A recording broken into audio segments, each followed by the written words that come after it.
32 diz bem assim: e conhecereis a verdade, e a verdade vos libertará. Jesus, quando ele fez esse discurso para os discípulos, para as pessoas que estavam ali, as pessoas não entenderam, porque naquele tempo, quando se falava de liberdade, tinha a ver com a restrição de liberdade. Quando se falava de escravidão, tinha a ver, as pessoas levavam para um lado diferente. E aí perguntaram para Jesus: mas a gente por um acaso é escravo de alguma coisa? Por que você está falando de liberdade? Só que Jesus veio para trazer um entendimento que ele era espiritual. O que aconteceu aqui, não sei se todos enxergaram, tinha a placa "não toque", e alguém resolveu tocar e ficou preso naquilo. E eventualmente passava alguém e ela fingia que estava tudo bem. Na verdade eu não estou preso não, minha vida está bem, está tudo certinho. E a pessoa achando aquilo um pouco estranho, e ela fingindo. E aí quando a pessoa saía, ela tentava se livrar daquilo. Isso muitas vezes tem a ver com as nossas vidas. Vivemos uma vida, às vezes na nossa casa, vivemos uma vida longe dos holofotes, diferentes daquela que nós vivemos aqui. E as pessoas às vezes chegam para nós, olham para nós e acham que está tudo bem, porque a gente finge que está tudo bem. A gente finge que a gente é livre. E aí vem a palavra de vida e fala assim: conhecereis a verdade, e a verdade vos libertará. E aí, continuando aqui na peça, alguém entendeu o que estava acontecendo. Era o pecado.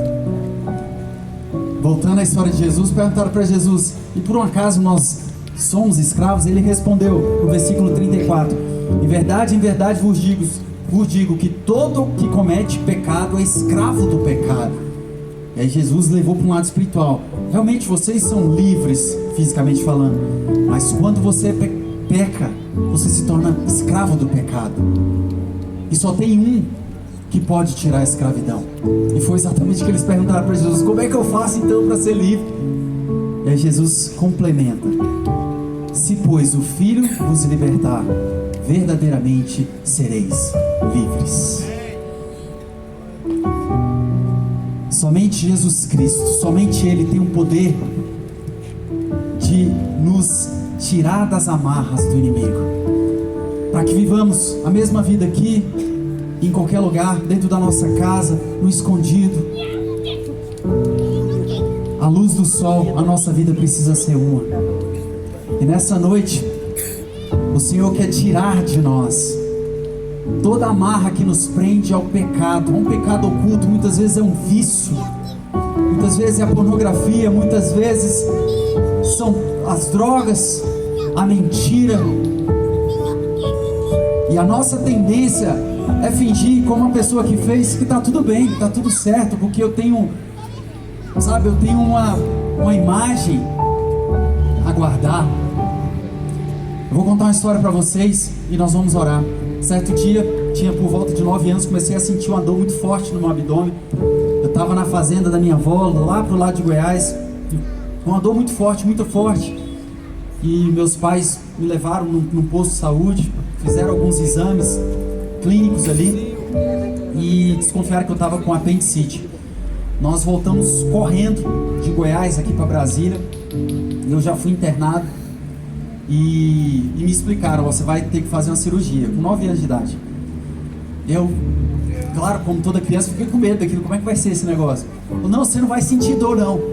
Por quê? Você vai apagar, eles vão te dar uma anestesia geral, vão dar um negócio lá pra você dormir. E eu com a minha cabeça de criança: mas como é que é isso? Eu vou ficar ali vulnerável, né? Meus pais vão estar lá, eles vão: não, você vai estar na mão dos médicos. E veja, eu com 9 anos, eu me senti numa posição de vulnerabilidade pelo fato de eu ter que apagar e não estar no controle daquela situação, com 9 anos. Mas alguém chegou pra mim e falou bem assim: deixa eu falar um negócio pra você, ou é isso, ou você morre.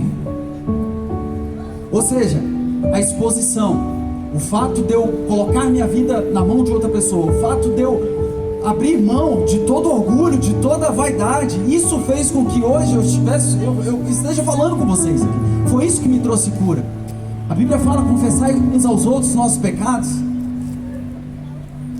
Sabe para quê? É para que haja cura na sua vida, para que o inimigo não tenha espaço no seu coração. E eu tenho uma notícia boa para te contar. Jesus Cristo está aqui neste lugar. Amém. Aquele que traz a libertação, aquele que tira o vínculo do pecado, Ele está aqui nessa noite.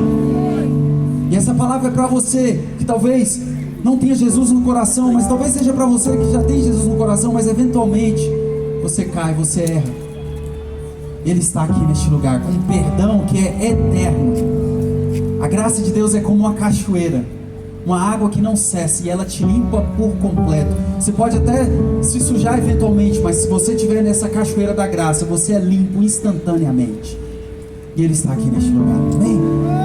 Quero convidar vocês a ficarem de pé. Eu vou fazer uma oração e eu quero que você preste atenção nessa oração. Essa oração é para dois tipos de pessoas: para aqueles que têm lutado contra o pecado e às vezes com toda a sua força tenta se livrar desse pecado, tenta fazer com que, mas você não consegue. Eu vou te falar, realmente você não vai conseguir se você tentar pelas suas forças, mas tem alguém aqui que pode te livrar, que troca contigo o seu fardo.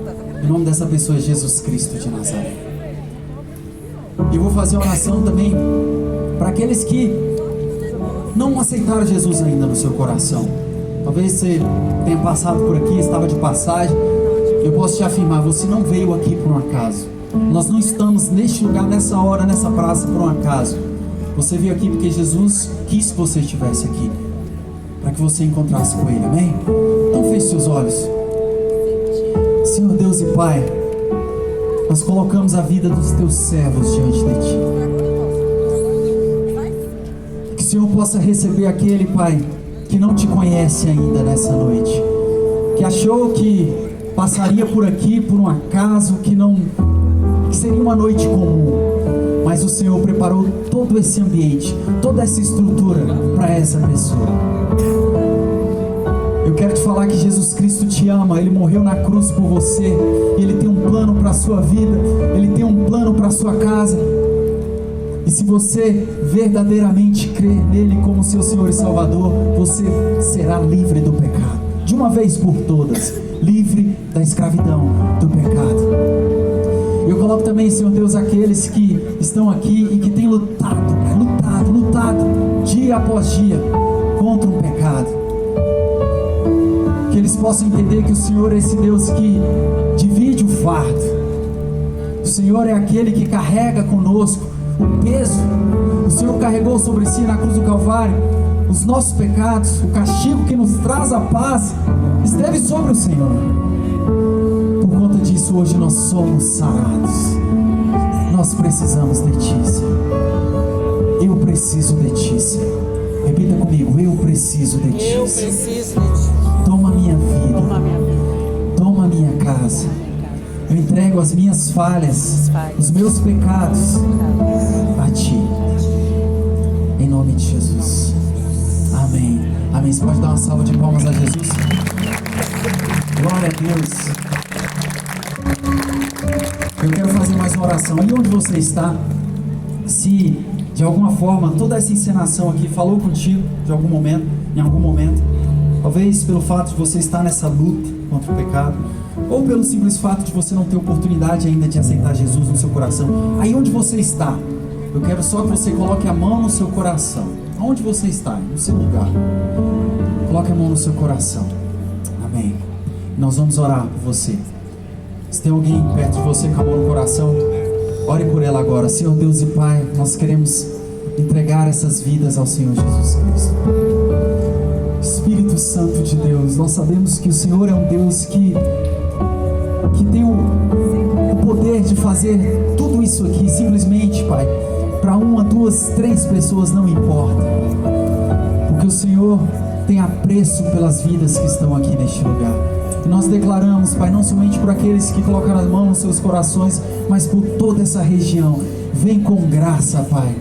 Vem com graça sobre a cidade do Gama, Pai. Que eles possam sentir não somente um arrepio ou algo na sua carne, mas no seu espírito. Que eles possam ser vivificados nessa noite, em nome de Jesus Cristo, Pai. E que seja uma noite memorável nessa noite. Que seja uma noite memorável, em nome de Jesus Cristo, Pai. Que teu amor possa alcançá-los nessa noite, em nome de Jesus. Amém. Amém. Dê uma salva de palmas a Jesus. Amém. Eu estou vendo um movimento muito bonito de uns orando pelos outros. Vamos continuar fazendo isso? Pode ser? Eu vi aí o pessoal orando uns pelos outros. Se a gente puder orar de 2 em 2, 3 em 3, grupinhos de 4, de 5 aí. Vamos fazer algumas rodinhas e vamos orar, abençoar uns a vida dos outros. Porque existe uma bênção quando a igreja ora junto. Às vezes a pessoa entrou aqui e está precisando tanto que alguém ore por ela. Está precisando tanto de um abraço, precisando tanto que alguém seja amparado. Não fique sozinho agora não. Se tem alguém perto de você sozinho, fala, vem cá, ora aqui com a gente. Não quero ver ninguém sozinho. Vamos juntar de 2 em 2, 3, 4 juntos, isso. Isso, eu vou orar pelo que? Fala, Deus, toca a vida do meu irmão aqui. Deus, enche a vida dele, encontra ele agora, onde ele estiver, na situação que ele estiver, derrama sobre ele. Se você conhece, pode orar especificamente.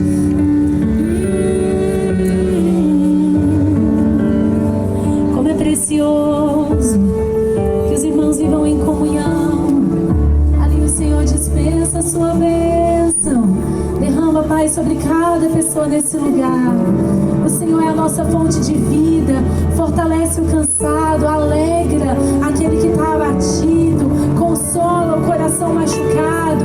Fortalece, fortalece, fortalece. Traz uma nova vida, um novo começo, uma nova história. Cuida dessa família, cuida dessas finanças. Inunda o coração dessa pessoa de paz. Deus, nós não precisamos buscar em outros lugares. Nós não precisamos buscar no pecado. Nós não precisamos buscar os prazeres. O Senhor é a nossa fonte de vida. O Senhor é a nossa fonte de alegria. O Senhor me encontrou e eu te encontrei nessa noite. E nós estamos juntos aqui, Deus. Que alegria estamos aqui exaltando o seu nome, cultuando o Senhor.